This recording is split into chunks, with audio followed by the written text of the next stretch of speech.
Okay, hi class. This video is going to be about motifs and the 16 ways of manipulation.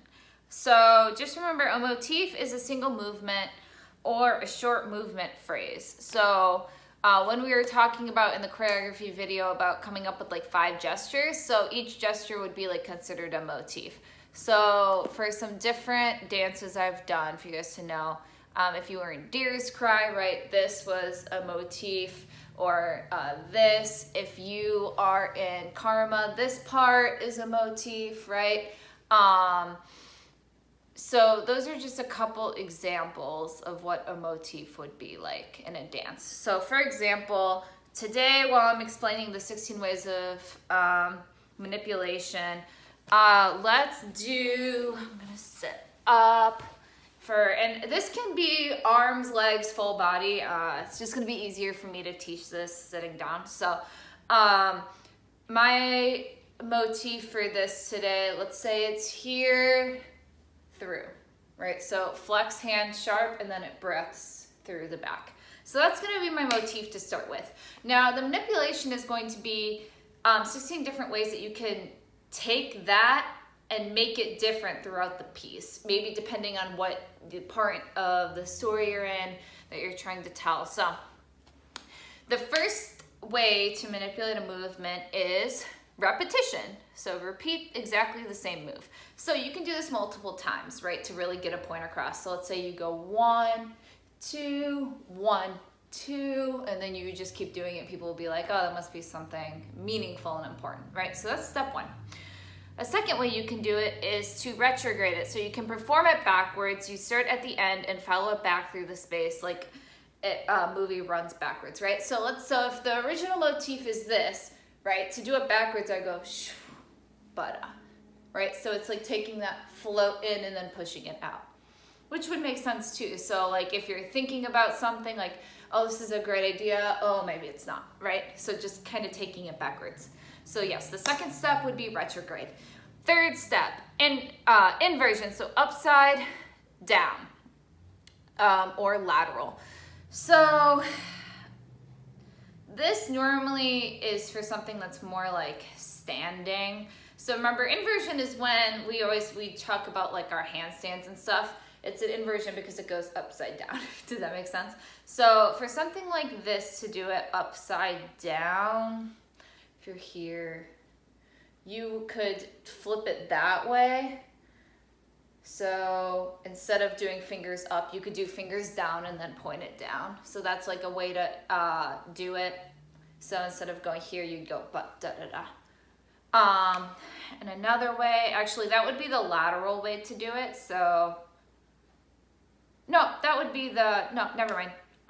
That is the upside down way to do it. The lateral way to do it would be to flip it this way. So you would flip the hand and then this would go away. If I was doing here up, I would flip the hand down. So it would go, this is so confusing, scoop down, right?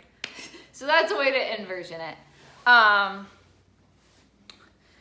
So that's step 3. Step 4 would be size, which you can condense it or expand it. So like if I'm trying to be smaller, I could, you know, kind of just keep it to myself. And then let's say it's at a heightened point, right? I can make it super big and pass myself really off my balance. So that's a way to approach it. 5 would be tempo, so fast, slow, or stopping it. So you could do it really fast. You can do it slower than normal, or you could stop in between it. 6, rhythm. So vary the rhythm, but not the tempo. The variety of the pattern and the beats should be altered, not the speed or length of time it takes to accomplish it. So if I normally go 1, 2, 3, 4, right? I could go and 1, 2, 3, 4, or 1, 2, 3, and 4. So that's the same amount of time, right? But I'm changing like the counts of it. I'm changing the rhythm and the accents.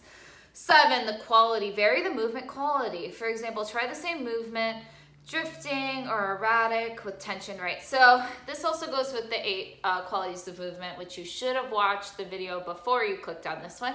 Remember I said push, and then I said we float back this way. So maybe you could do something where this is, I mean, nah, it's not really a slash. But you could go like, it's gonna be, trying to think of a good one to do. This is here, float, you could do kind of float and then slash back, right? So that could change the motion of what you're doing, right? Hopefully that made sense.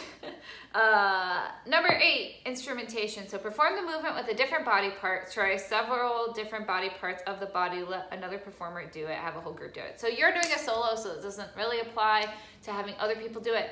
But another way you could do it with a body part is, I guess, right? If we're gonna be really experimental, you could do it with your leg and then leg out, right? It's really hard to float the leg to the side like that. But I mean, hey, whatever. 9, force. So vary the amount of force you're producing into the movement. So kind of like I was talking about, this isn't really a slash, right? Because the force is not very heavy, but you could go, right? It could have more force and do it, or it could have really barely any force at all. Background. Change the design of the rest of the body from its natural position and repeat the motif. Let the rest of the body be doing something while the motif is still going on. Sit instead of stand. Try perhaps twisting all the rest of you into a knot while performing the regular motif. Add another person. Add to change the set or the lighting. So you're not going to have a set or a lighting, you don't have another person. But yes, changing the background. So like right now I'm doing this motif sitting. So yes, I could do it standing and do the same motif. I could do it laying on my back. So I'm changing the background while keeping the motif the same. 11, staging. So staging, perform it at a different place on the stage or with a different facing to the audience, sideways or diagonal. So right now I'm doing this right facing you.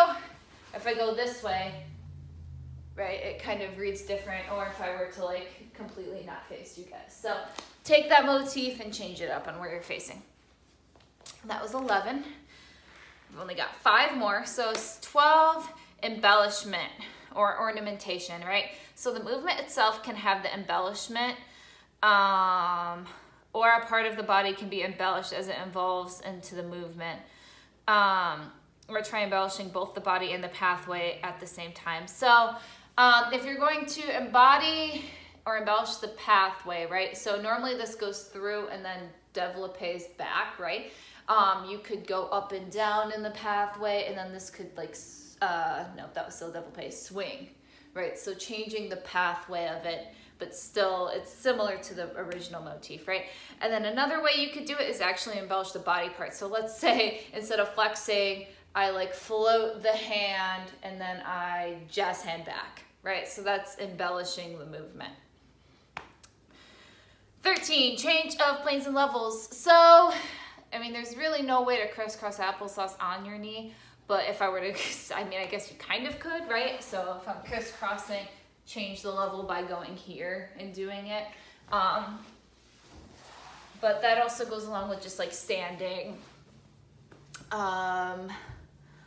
Also change of planes. So I feel like that also could involve changing my body like to leaning. Where's those joining us? Hi, baby. Fragmentation. All right, no, sorry, I skipped one. So 13 was change of planes and levels. 14 is additive or incorporative. Additive, while doing the original motif, simultaneously execute any kind of jump, turn, or locomotive pattern. So additive, so if I could run and do this, I could skip and do it, I could bourrée and do it, right? So that would be an additive.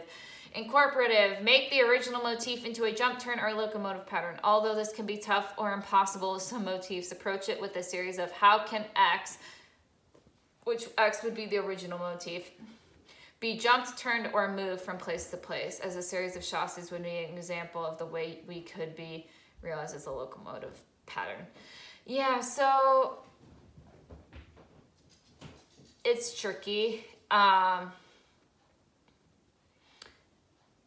This one would be, in order to make it like a locomotive pattern, it would have to involve around the arms. So from here, I suppose you could like put your hand on the ground, push, and then go into it. I don't even know if I have room for this, but can you see me? Yes, you can. So like the only way to really move this, I feel like, would be to go to here and then like put your hand down and then move through the arm.